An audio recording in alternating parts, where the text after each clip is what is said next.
Hi అండి, welcome to Kavitha daily life. అందరూ ఎలా ఉన్నారు? బాగున్నారా? నేనైతే చాలా బాగున్నానండి. మీకు నా వీడియోస్ నచ్చినట్లయితే లైక్ చేయండి, ఛానల్ అయితే సబ్స్క్రైబ్ చేసుకోండి. నా వీడియోస్ ఎలా ఉన్నాయి అనేది ఒక కామెంట్ కూడా చేయండి. ఇవాళ పిల్లలకైతే స్కూల్ ఉందండి. ఇవాళ సెకండ్ సాటర్డే అయినా కూడా స్కూల్ అయితే పెట్టారనమాట. ఎందుకంటే వాళ్ళకైతే డాన్స్ ప్రోగ్రాలు ఉన్నాయండి. వాళ్ళకి డాన్స్ ప్రాక్టీస్ అయితే చేస్తున్నారు. నేను ఇవాళ భీష్మ ఏకాదశి కదా, నేనైతే పూజ చేసుకుంటున్నాను. ఉదయాన్నే లేచి తలస్నానం కూడా చేసుకున్నాను. బయట ముగ్గులన్నీ కూడా ఇవాళ ఉదయాన్నే పెట్టానండి. రాత్రి పడుకునేటప్పటికి లేట్ అయింది కదా, ఇంక పెట్టడం అయితే కుదరలేదనమాట. ఇంక ఉదయాన్నే అయితే పెట్టేసుకున్నాను. పిల్లలకి టిఫిన్ ఏమో సేమియా ఉప్మా చేశాను. నేను ఉప్మా చేసి పెట్టాను, వాళ్ళైతే టిఫిన్ చేస్తున్నారు. ఇంకా ఈ లోపు వీళ్ళు టిఫిన్ చేస్తున్నారు కదా, నేనైతే దేవుడి కాడే కొంచెం కొంచెం అయితే సదిరేసుకుంటాను. పూజ అయితే పిల్లలు వెళ్ళిన తర్వాతే చేసుకుంటానండి. కాసేపు ప్రశాంతంగా కూర్చొని చేసుకోవచ్చు కదా. ఎందుకంటే పిల్లలు వెళ్ళేలోపు మనం అన్ని చక్కబెట్టాల్సి ఉంటుంది. ఏదో ఒకటి అడుగుతూ ఉంటారు కదా. మళ్ళీ పూజలో కూర్చుంటే అస్మానం అటు ఇటు తిరిగి లేగాలంటే చేసుకున్నట్టు అనిపించదు, ఇటు పని అవ్వనట్టు అనిపించదు కదా. అందుకని నేనైతే పూజ పిల్లలు వెళ్ళిన తర్వాతే చేసుకుంటాను. పిల్లలు స్కూల్కి అయితే వెళ్ళిపోయారండి. నేను పూజ ఏర్పాట్లు అయితే చేశాను. ముందుగానే చేద్దాం అనుకున్నాను. వాళ్ళు వెళ్ళేదాకా కూడా నాకైతే పూజ దగ్గర రావడం అయితే కుదరలేదనమాట. ఇక పీఠం వేయడానికి ముందుగానే కింద శుభ్రంగా తుడిచేసి దాని మీదనే శంకుచక్ర నామాలు అయితే వేసుకున్నాను. అందులో కొద్దిగా పసుపు కుంకుమ వేసి కూడా దానిపైన అయితే పీఠాన్ని పెట్టుకున్నాను. పీఠం మీద కూడా ముగ్గు అయితే వేసుకున్నాను. కేవలం వరిపిండితో మాత్రమే వేసానండి ముగ్గు. పీఠానికి కూడా పసుపు రాసేసి కుంకుమ బొట్టు అయితే పెట్టుకున్నాను. విష్ణుమూర్తి లక్ష్మీదేవి కలిపి ఉన్న ఫోటో అయితే పూజ దగ్గర పెట్టుకోండి. నా దగ్గర అయితే ఆ ఫోటో అయితే లేదు. ఇక నేను ఇంకా వెంకటేశ్వర స్వామి ఫోటో అయితే పెట్టుకున్నాను. మన దగ్గర మామూలుగా విష్ణుమూర్తి విడిగా ఉన్న లక్ష్మీదేవి విడిగా ఉన్న ఫోటోలు ఉన్న అవి కూడా పెట్టుకుని మనం పూజ అయితే చేసుకోవచ్చు. ఇక నేను ప్రసాదంగా అయితే వడపప్పు చలిమిడి పానకం అయితే చేశాను. ఇక ఆ రోజున పిండి దీపాలు వెలిగించుకుంటే చాలా మంచిదండి. అవి 3 కానీ 5 కానీ 7 కానీ 9 కానీ 11 కానీ ఇలా మనం వెలిగించుకోవచ్చు. నేనైతే 7 దీపాలను అయితే వెలిగించుకున్నాను. ఆ పిండి దీపాలకి వెంకటేశ్వర స్వామి నామం ఉంటుంది కదండి, అది బొట్టు కింద అయితే పెట్టుకోవచ్చు అనమాట. ఇక నేను తమలపాకు పెట్టి తమలపాకు మీద పిండి దీపం అయితే పెట్టాను. ఇక ఆ దీపానికి పువ్వులు అక్షంతలు వేసి నేనైతే అలంకరించుకున్నాను. అదేవిధంగా నేను పూజ చేసుకునేటప్పుడు మన దగ్గర విష్ణు సహస్రనామ స్తోత్రాలు కానీ అదేవిధంగా లలిత సహస్రనామ స్తోత్రాల బుక్ కానీ ఉంటే ఆ బుక్ కూడా పూజలో పెట్టుకుని పూజ చేసుకోవచ్చండి.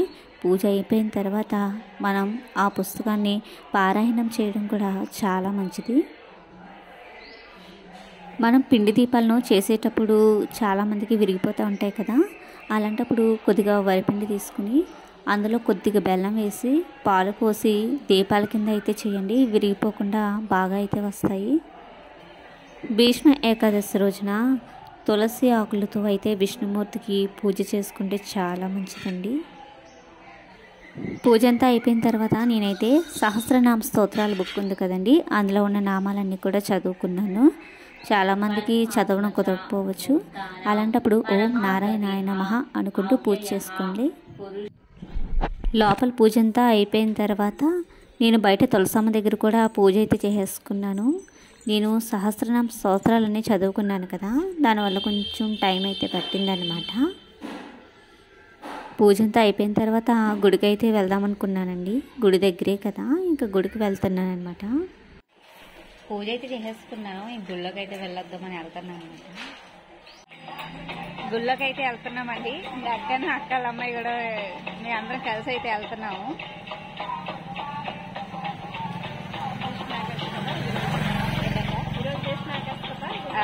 అవునండి, పూజ అయితే చేసేసుకున్నాము. ఇద్దరు లోపల అయితే చేసేసుకున్నాము. ఇంకా ఇద్దరికి కొంచెం పని అయిపోయిన తర్వాత కలిసి అయితే గుళ్ళోకి వెళ్తున్నాము.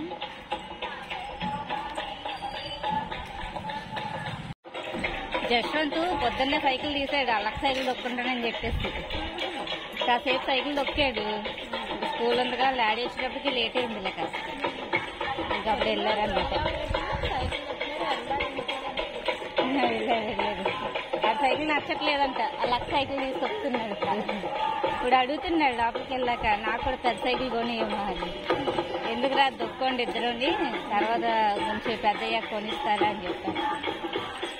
ఊరుకోడు, వాళ్ళ డాడీని అడుగుతాడు, లేకపోతే వాళ్ళ తాతని అడుగుతాడు. గుడి దగ్గర పెద్దవాళ్ళందరూ కలిసి భజన అయితే చేస్తున్నారండి.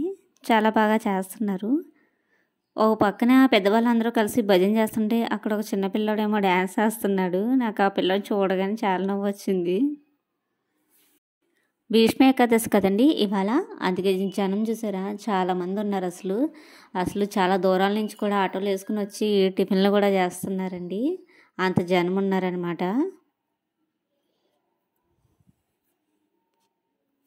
గుళ్ళోకి వెళ్ళి ఇంటికి అయితే వచ్చాను. ఇవాళ కూర అయితే నేను కొబ్బరి పచ్చడి అయితే చేస్తున్నాను. పొద్దున్న దేవునికి ప్రసాదంగా పెట్టాం కదా, ఇంకా ఆ కొబ్బరికాయనే ఇంకా పచ్చడి కింద అయితే చేస్తున్నాను. ఇక ఎండుమిరపకాయలు, వెల్లుల్లిపాయలు, మినపగుళ్ళు, జీలకర్ర కూడా తీసుకున్నాను వేయించడానికి అని చెప్పేసి. ముందుగానే చింతపండు అయితే నానపెట్టేసుకున్నాను. కరివేపాకు అయితే లేదండి, లేదా కరివేపాకు కూడా వేసేదాన్ని. ఎండుమిరగాయలన్నీ కూడా వేపేసుకున్నాను. తర్వాత మినపగుళ్ళు, వెల్లుల్లిపాయ, జీలకర్ర కూడా వేసి వేపేసుకున్నాను. కొబ్బరికాయేమో కొట్టేసి ముందుగానే ముక్కలు చేసేసుకుని కడిగేసుకున్నాను అనమాట. బియ్యం కూడా నానబెట్టేసుకున్నానండి. సాయంత్రం టిఫిన్ కింద అయితే నేను గారెలు అయితే వేస్తున్నాను. ఆ పప్పు కూడా రాళ్ళుంటే వేరేసేసి ఆ పప్పు కూడా నానబెట్టేసుకున్నాను. నేను తొక్కపప్పే వాడతానండి, గుళ్ళుపప్పు అయితే వాడను. తొక్కపప్పు అయితే మంచిది కదా. పిల్లలు మధ్యాహ్నం భోజనానికి అయితే వస్తారనమాట. డాన్స్లు ఏం చెప్పారా, ఏం నేర్పించారు? మనం ఏం చేస్తున్నాం? తీసేస్తున్నామా? తమ్ముడు డ్యూటీ కదా, నువ్వు చేస్తున్నావు ఏంటి? పేకను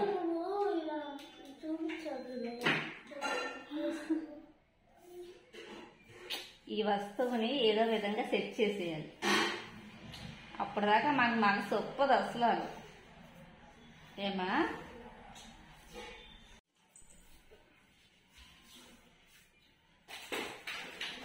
ఏరా, ఏ పాటకి వేస్తున్నావు డాన్స్? అమ్మో, ఎవరిని పట్టుకుందామని.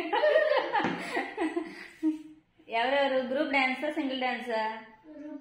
గ్రూప్ డాన్సేనా? నీకు కూడా గ్రూప్ డాన్సేనా? మా అక్షర్ బాగా వేసిద్ది డాన్స్.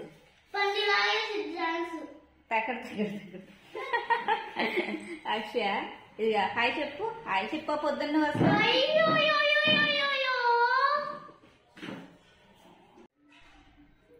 పిల్లలు భోజనాలు చేసేసి మళ్ళీ స్కూల్కి కూడా వెళ్ళిపోయారండి. నేను కూడా భోజనం చేసేసాను. ఇవాళ వీడియో ఇదేనండి. ఈ వీడియో మీకు నచ్చినట్లయితే లైక్ చేయండి, ఛానల్ అయితే సబ్స్క్రైబ్ చేసుకోండి. ఓకేనండి, బాయ్ బాయ్.